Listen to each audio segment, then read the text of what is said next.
on va gaspiller, on va tuer, il y aura de la violence, mais ce n'est pas grave, ne vous inquiétez pas les amis, dans l'au-delà, dans l'après, ce sera le paradis, le communisme, mais non mais il y aura une phase de transition où effectivement des innocents vont mourir, mais voilà, c'est pas grave, ce n'est pas grand-chose face au paradis communiste que nous aurons après. C'est toujours la même justification. Des militants d'extrême gauche ont commis un acte de sabotage contre un train dans lequel il y avait du blé. Et c'est vraiment intéressant parce que, comme toujours, j'en parlais dans la vidéo avec Bardella, j'en parlais encore hier, ce sont toujours les mêmes, les plus violents, les plus méchants, les plus racistes, les plus ce que tu veux. Et ce sont toujours ceux qui pensent être les gentils. Là, on voit donc que, j'imagine parce qu'ils sont contre le capitalisme de je sais pas quoi à mes couilles, qui sont incapables de définir, tu les prends en débat par plaquette de 10, aucun argument qui tient la route. Mais là, donc, ils déversent des tonnes, 2 tonnes, non, 1300 tonnes, 1300 tonnes, putain, j'avais même pas vu. 1300 tonnes, environ 2 millions d'euros de préjudice par des aspirants fonctionnaires dont le but ultime est de toucher des subventions du CNC pour réaliser des courts-métrages pseudo-artistiques de merde. Hein. Ce sont souvent ce genre de profils. Voyons donc ce qu'ils font et surtout, regardez comment ils se justifient.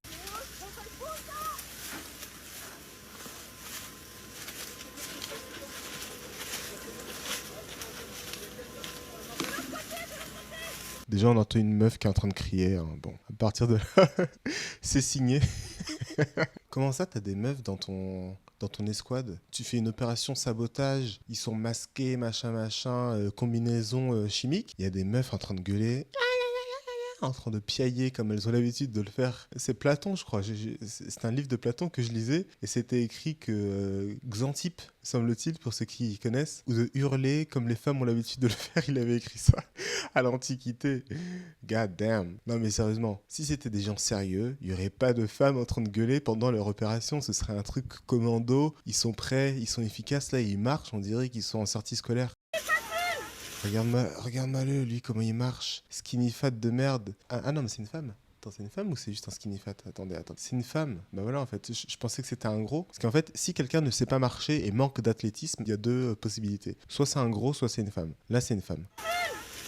Ok, donc il y a le blé qui coule, etc. Parce qu'évidemment, quand j'ai vu ça, la première chose que je me suis dit, c'est mais c'est quand même un sacré gâchis anticapitaliste, etc., écolo et compagnie. Ça sert à quoi de faire ça? C'est du gâchis, des tonnes de blé, 1300 tonnes de blé qui se déversent comme ça. Ça sert à quoi de faire ça? Et elle-même, elle s'en rend compte, celle qui a commenté. Écoutez comment elle justifie. Donc ça paraît assez violent. Ça paraît... et salé.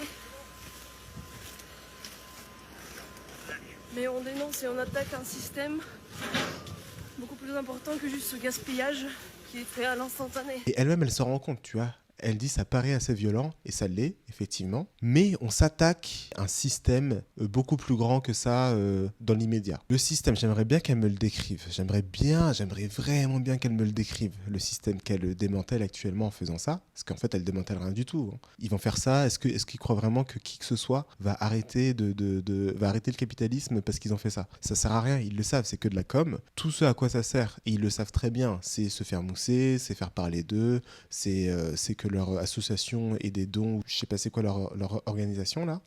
Dans les faits, ça ne sert à absolument rien. Mais la justification, en tout cas, elle est très intéressante. L'immédiat ne compte pas. L'immédiat ne compte pas. Sur le moment, on va gaspiller, on va tuer, il y aura de la violence. Mais ce n'est pas grave, parce que ne vous inquiétez pas les amis. Dans l'au-delà, dans l'après, ce sera le paradis. Le communisme, mais non, mais il y aura une phase de transition où effectivement, voilà, des innocents vont mourir.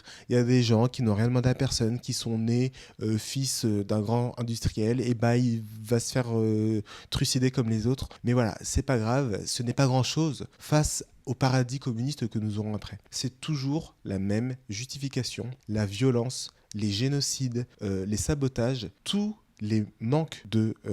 Enfin, c'est pas un manque de respect, mais tous les viols du droit naturel des êtres humains sont toujours faits au nom d'un au-delà, d'une sorte d'au-delà, d'une forme d'au-delà, que ce soit religieux, comme chez les terroristes classiques, islamistes, etc., que ce soit idéologico-politique, gauchiste de mes couilles, comme chez les communistes ou comme chez les aspirants communistes, comme on a là devant nous. Toujours la même chose. Oui, c'est violent, mais voilà, c'est pour un système et c'est pour un rêve plus grand, ne vous inquiétez pas, on va va tout vous voler, on va vous tuer plein de gens, mais vous inquiétez pas. Hitler et eux, c'est quoi la différence? Hitler a tué des gens, oui, ok, eux, ils volent. Le vol, ce n'est que la première marche vers le meurtre. Quand tu voles, ça veut dire que tu vas prendre la force de travail, n'est-ce pas? Ils aiment bien ce terme normalement, de quelqu'un qui a transformé son énergie corporelle en matière, qui a du coup investi, qui a fait ci, qui a fait ça, pour pouvoir acheter des choses, et tu vas détruire ce qu'il a acheté. Donc en gros, tu l'as fait travailler pour rien. Tu l'as fait travailler pour toi. Tu l'as fait travailler pour ensuite, toi, faire ce que tu veux avec le fruit de son travail. Donc en fait, tu vois, le vol est une forme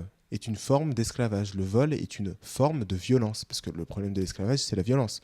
Avoir un employé qui travaille dans des champs de coton, il n'y a pas de souci. Si tu lui mets des chaînes et que tu le fouettes, là, ça devient problématique. On est dans un continuum de violence. Violence envers les objets, ce n'est que le début, qui vole un œuf et vole un bœuf, ce n'est que le début de la violence envers les personnes. Et Nietzsche, d'ailleurs, parlait très bien de cela, en parlant des nihilistes. Pour lui, les religieux étaient des nihilistes. Non pas au sens classique, les gens qui croient en rien, non, de toute façon, rien n'a de sens, etc. Non, au contraire, les religieux, eux, leur vie a un sens, parce qu'ils vont mourir et ils iront au paradis. Et pour Nietzsche, c'était des nihilistes, parce qu'ils sacrifiaient le monde présent, ils sacrifiaient le monde autour d'eux, le monde physique, pour plus tard, tu vois. Et du coup, ils sacrifient le monde de maintenant en s'interdisant de profiter, en s'interdisant avec leur moraline, etc., etc. Bref, je ne vous refais pas tout Nietzsche ici, mais en gros, pour lui, les nihilistes sont ceux qui sacrifient le présent justement pour un idéal abstrait, pour plus tard, etc. C'est intéressant de se rendre compte qu'on a toujours ce thème-là qui revient chez ces gens-là. Que ce soit des terroristes avec le paradis et les 72 vierges qui ont la peau tellement claire qu'elle est transparente, là, je vous jure que c'est ça, hein. La récompense des terroristes, ils sont trop cons. La récompense des terroristes, c'est 72 vierges, un palais qui est tellement grand, le mur il va tellement loin que tu n'arrives pas à voir le bout.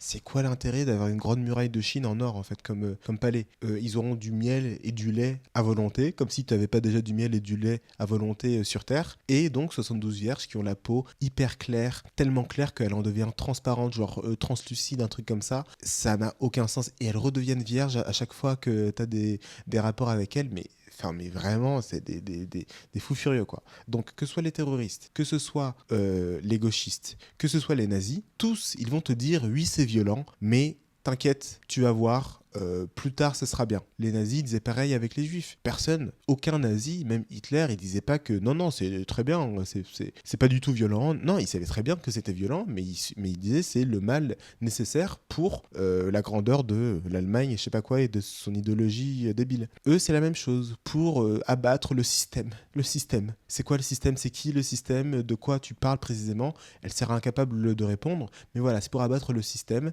Donc, t'inquiète, aujourd'hui, on va faire ça, c'est violent, mais t'inquiète. Le communisme, c'est la même chose. Des génocides, des gens dans des goulags. Mais t'inquiète, des vols, des expropriations. Mais t'inquiète, c'est violent aujourd'hui, mais t'inquiète, ce n'est qu'une phase de transition, t'inquiète pas. Toujours la même chose. Et je termine avec Kémy Séba. Alors, qu'est-ce que Kémy Séba vient faire là? Il y a eu un coup d'État au Bénin, un petit pays d'Afrique.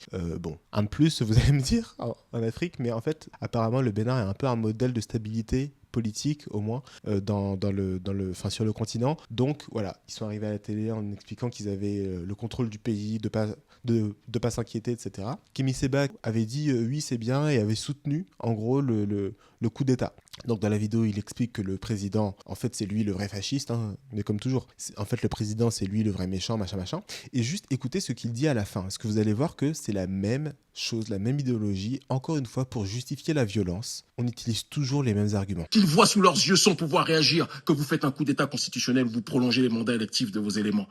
Qu'est-ce que vous croyez qui va arriver? Je le dis et je le répète, ce qui s'est passé, je l'ai félicité. Parce que quand quelqu'un fait un coup d'État constitutionnel, je me donne le droit de féliciter ceux qui vont empêcher ce coup d'État constitutionnel. Je le dis avec froideur. Soit on empêche les coups d'État constitutionnels, soit on ne pourra pas empêcher la répétition. Et c'est ce qui va se passer, des coups d'État militaires. Donc là, en gros, il est en train de dire le coup d'État constitutionnel, donc c'est le président en place qui a apparemment étendu son mandat, etc. Et du coup, il dit coup d'État constitutionnel, donc je félicite le coup d'État militaire. Dans le coup d'État militaire, la femme du ministre de l'Intérieur a été tuée. il y a des otages, je ne sais pas s'ils les ont récupérés, j'ai pas suivi assez en détail, mais il y a une partie en fait des gens qui ont fait le coup d'État, qui ont réussi à s'enfuir avec des otages, soit dans la chaîne de télé dans laquelle ils sont entrés, soit c'était des femmes et des enfants de ministres qu'ils ont pris comme rançon. Je sais pas d'où ils sortaient les otages, mais en tout cas, voilà, ils ont pris des otages. Il y a une femme qui est morte, qui n'avait rien demandé, qui était la femme d'un ministre, et lui, il félicite. Mais pourquoi il félicite ? Parce que, avec sa voix là, parce que on ne peut pas empêcher une prise d'otage constitutionnelle autrement que par la prise d'otage militaire. Et voilà comment est-ce que, une nouvelle fois, de la violence, des meurtres sont félicités, sont donc encouragés, sont donc soutenus par des gens parce que non, mais c'est le seul moyen de blablabla. Bla, bla, bla. Moi, je vais vous donner la vraie solution. Alors, t'es dans un pays qui fait des coups d'État constitutionnels. T'es dans un pays qui fait des 49-3, c'est pareil. Hein. Coup d'État constitutionnel, c'est un terme qu'il a inventé. Ça...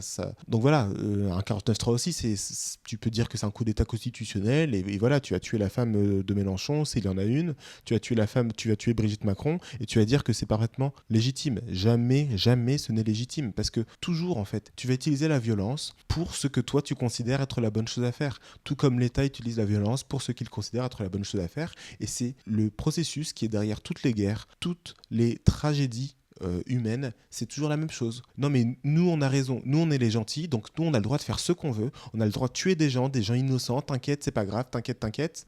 Moi, génocidaire, on me l'avait pas sorti depuis longtemps celle-là. Tu vois, c'est toujours la même chose. Je dis no. Ni l'un ni l'autre n'a le droit d'utiliser la violence. Alors que faire quand des gens utilisent la violence ?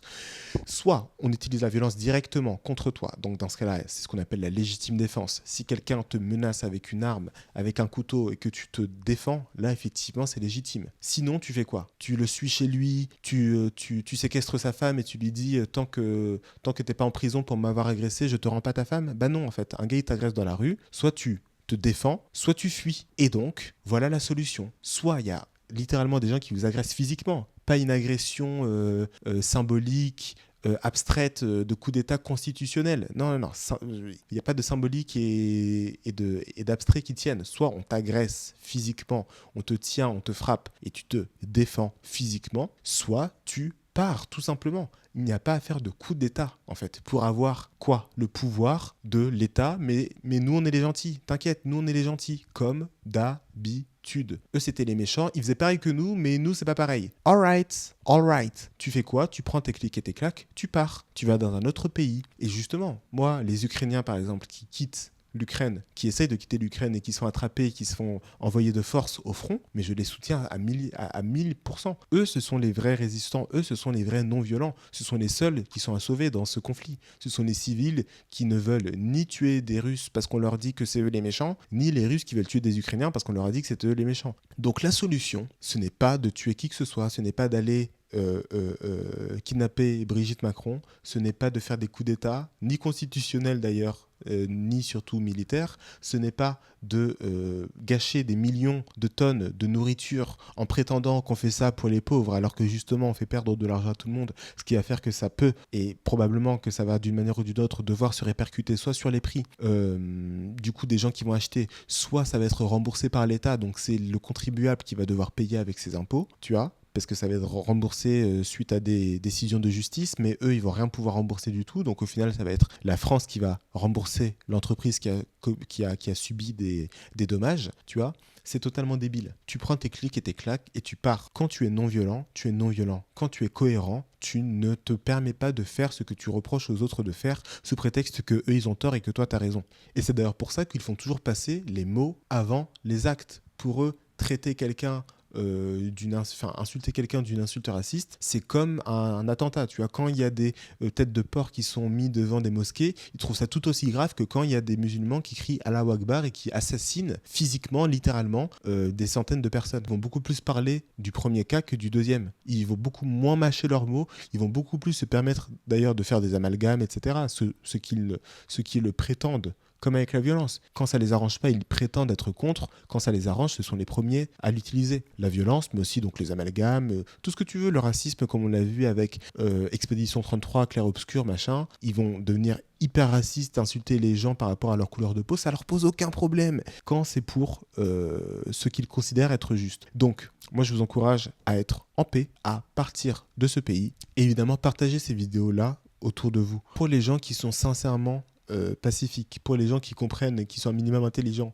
qui comprennent c'est quoi le capitalisme, qui comprennent que la liberté et l'État sont les deux seules choses à prendre en compte et que gauche-droite et tout le blabla de la politique politicienne, en réalité, on s'en bat les couilles. Partagez-leur ces vidéos-là, il faut vraiment que les gens se réveillent. Je participe à mon échelle. Avec votre aide, peut-être qu'on pourra faire entendre ces discours-là à un maximum de personnes. Donc abonnez-vous, partagez et je vous dis à très bientôt.